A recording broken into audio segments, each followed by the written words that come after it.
tonight. I'm chilling on the west side. Oh, call my homegirl, tell your best friend. Cause that's who on the low, no location. I don't want them seeing me getting faded. You should come through tonight. I only kick it with a tie. Cause they won't tell. Cause they're trying to live their best life. Too on the low, on my own, I'll be waiting. Put me on the phone, I'll be waiting.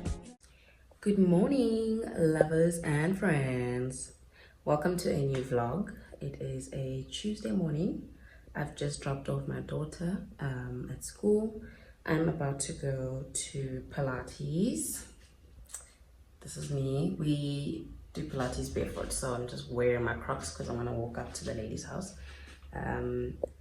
She's just up the road from me, here where we live. So we're gonna go have a session of Pilates, and then I'm gonna come back. I have a 10 o'clock meeting, and then we're going to do our Truth Tuesdays. I got you guys' questions, and yeah, I'm gonna answer all those questions truthfully. So stay tuned to tonight. I'll be dropping the vlog tonight. So see you guys then.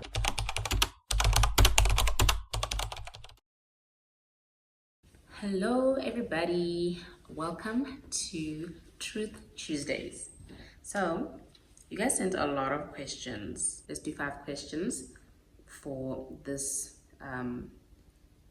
episode of Truth Tuesdays, and then next week we'll do another 5, and the following week we'll do another 5, and so on and so forth. I think there's about 25 questions, so let's break them up into 5s. Okay, first question. How are you really doing? Okay, I think I know who asked this, but anyway, how are you really doing? I'm okay.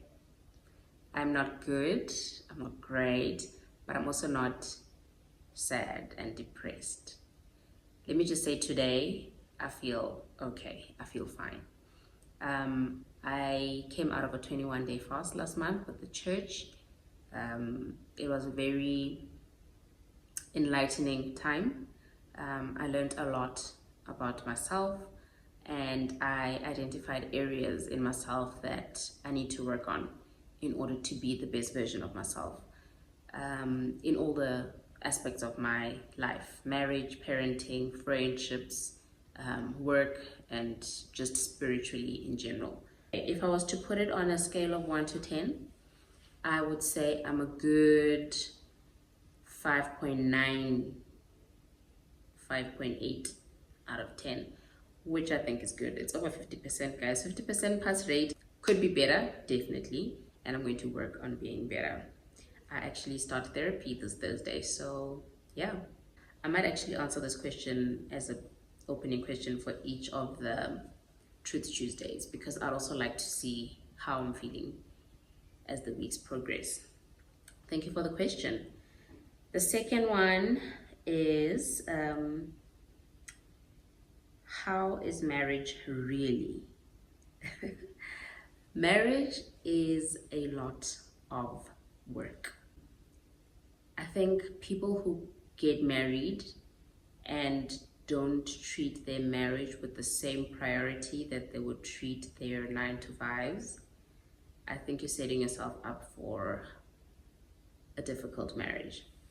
The reason I say that is because, yes, as we do live normally, we do have a 9-to-5, and in your 9-to-5 you have a manager who you report to, yes, and you know you have your monthly KPIs, you have status meetings, and so forth and so forth. I think taking that work routine or work structure, if I can call it that, into your marriage would actually do you it would do you some good, because it is it's something you've never done before. Well, that's if you haven't been divorced and married again. If you're like me and you got married for the first time ever, it is something new. There's no like manual or like guide to the perfect marriage. You are giving your life. Oh, giving your life sounds so serious. You are committing. It is serious. Marriage is serious, guys. But I think when I say giving my life, I think I can only give my life to Christ. But anyway, you are committing to this person who's a whole different individual than who you are. So you're having to learn every day about this individual.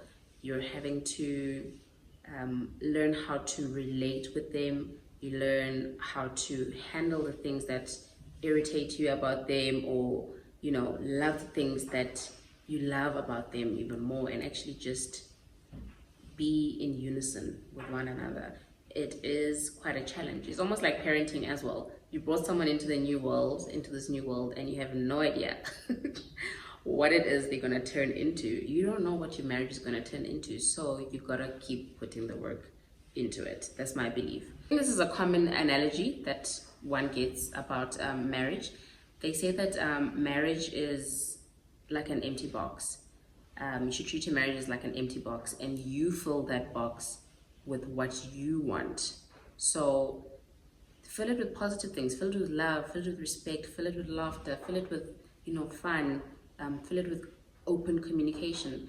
I'm just saying, be ready to put in the work, be ready to set the boundaries, be ready to have the communication with your husband or your wife about what those boundaries are, what the consequences are for crossing those boundaries. I think we all tend to feel like having a consequence to something is a bad thing. And my therapist during our premarital counseling was like, boundaries are good, and setting those consequences is also good, because that person can't be on some, oh, but I didn't know that A, B, C, and D wasn't your vibe, so you can't blame me for that. Be willing to come at your husband or wife from a place of love, from a basis of love and respect, and make sure that when there is altercations or disagreements, you aren't shooting below the belt. Because one thing I know is there's a saying, there's two things you cannot take back: words out of your mouth, and a bullet out of a gun. So once you fire the gun, the bullet is gone. You can't come back. Once you say the words are out there. It can't come back. The person has already heard them. So be careful. Guard your hearts, guard your mouth in terms of what you're saying, and just speak positivity into your marriage. So yeah, my marriage is great, by the way. In case after all that babbling, I didn't answer the question. My marriage is great. Next question. I know I don't want something when ... I know I don't want something when I avoid it or find ways to not be around it or speak about it. And I also know I don't want something when my gut really presses on me. Guys, there's I don't know if it's just me, but like my gut is like really loud internally, if that makes sense. Like I will know when something is not right for me, and if I choose to ignore it, it's most definitely going to come back at me in my dreams. Like my gut, it's like my gut is like a human. It's on some, I'm warning you about this, but fine, you choose not to listen to me with your conscious mind, so I'm going to definitely come back in your subconscious mind, and I'm going to tell you, this is not it. Get out. Like that movie, that white boy, the black boy who's stuck in this white family's home, and he has to like try and get out. My gut is on some, I will tell you when to get out, and I will tell you when something is not right for you, and I will, like, it's loud. I mean, it's probably the Holy Spirit. It is the Holy Spirit. It's the Holy Spirit speaking to me to guide me to the paths that the Lord intends for me. And when something isn't for me, Holy Spirit is gonna activate, and it's gonna be loud, and it definitely always is. And that's something I'm really trying to listen to this year. I want to be more intentional about listening to my gut, listening to the Holy Spirit, and actually going the way that I'm being led. So yeah, that's how I know when I don't want something. Question number 4. Sorry guys, there's construction happening outside ish. Let me try and do this. Let me try and wrap this up quickly. Excuse the noise outside if you guys can hear it. What start again. What characteristics, lifestyles, or identities have been assigned to you or assumed about you? So I'm guessing this is like what's people's first impressions of me. When I was younger, people used to think that I was a snob because I spoke a lot of English, and apparently I used to twang because I went to a private school. I saw they were on some Model C chick, and apparently I had a resting B face. Those of you who know, you know. But since I've gotten older, this is especially after I've had my child, they have assigned this nurturing idea or nurturing role to me. I'm a comforter, I'm a nurturer, I'm a good listener, I'm a prayer warrior. So those are kind of the things that people would describe me as, of which I embrace, of which I appreciate, and I'm glad that I'm able to make people feel comfortable or feel welcomed in my space, and they feel they can approach me, whereas before apparently I was very unapproachable. But of late, it seems like people find me more approachable, and they find me wholesome and nurturing, I guess. I sometimes wonder what it is that I do that makes people feel this way, but I guess I'm just like a calm, spirited person, and I like to get to know people. I like to get to know the essence of one's being, and just to get to know their spirit, man. I mean, I'm a person who really vibes with energy, and if I'm sensing that the energy coming from you is a bit offish, then I generally will, like, you know, remove myself from the situation. But other than that, I am an open person. I wear my heart on my sleeves. I'm just like, come one, come all. Wait, now what's that happening that side? Guys, I really hope the sound is not gonna like be really bad. Last question. Who are you when no one is watching? I am a silly person when no one is watching. You guys know the movie Made in Manhattan, with J-Lo, which is like a maid in hotels or whatever. There's a scene where she's with the other ladies in their locker rooms or whatever, and the song "I'm coming out, I'm coming," that song comes on, and then they're dancing and they're acting all silly and whatever. I'm that person. I'm that J-Lo. Like, when no one is watching, I'm just like giddy and silly, and why is this thing trying to be in my video? It's like little fruit fly.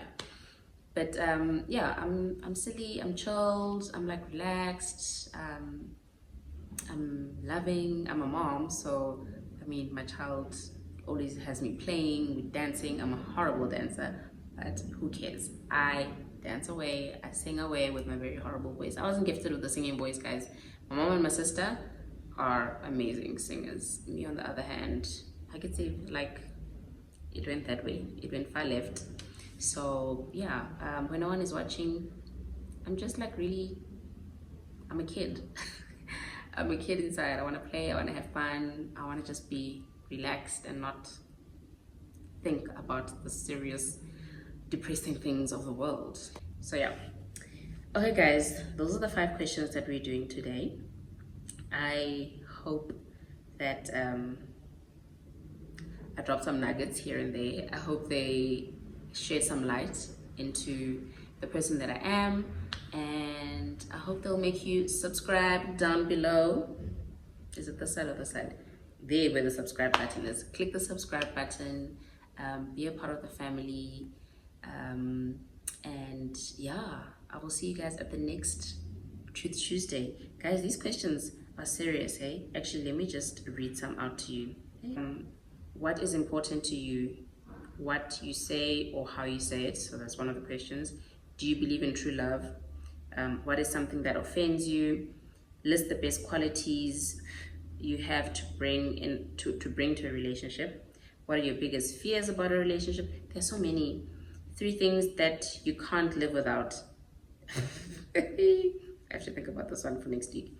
What is your definition of intimacy? Ooh, okay. 3 words that describe you. 2 things you do that annoy people. How do you know when you're ready for marriage? Like, guys, this list is long. You just won the lotto. I receive. You just won the lotto. Who do you tell first, and what do you do with the money first? Guys, tune into next week. These questions are a lot, and please add some to the comments below. Let's add to the list. If you guys want to know anything about me, any question, drop it in the comments below. No holds bar. I guess that's what they say. No holds bar. Whatever. Questions down below, and I'll answer them in the next Truth Tuesday. Thanks for tuning in, guys. Love you. Please share, like, comment. Road to 100 subbies. I'm so excited, guys. I'm saying 100 now. I am putting it out in the universe that by June I'll be on like 2,000 subbies or something. Why not? I'm manifesting. I'm putting it out there. 2,000 subbies by June. Masambin. Subscribe. Danko. Bye.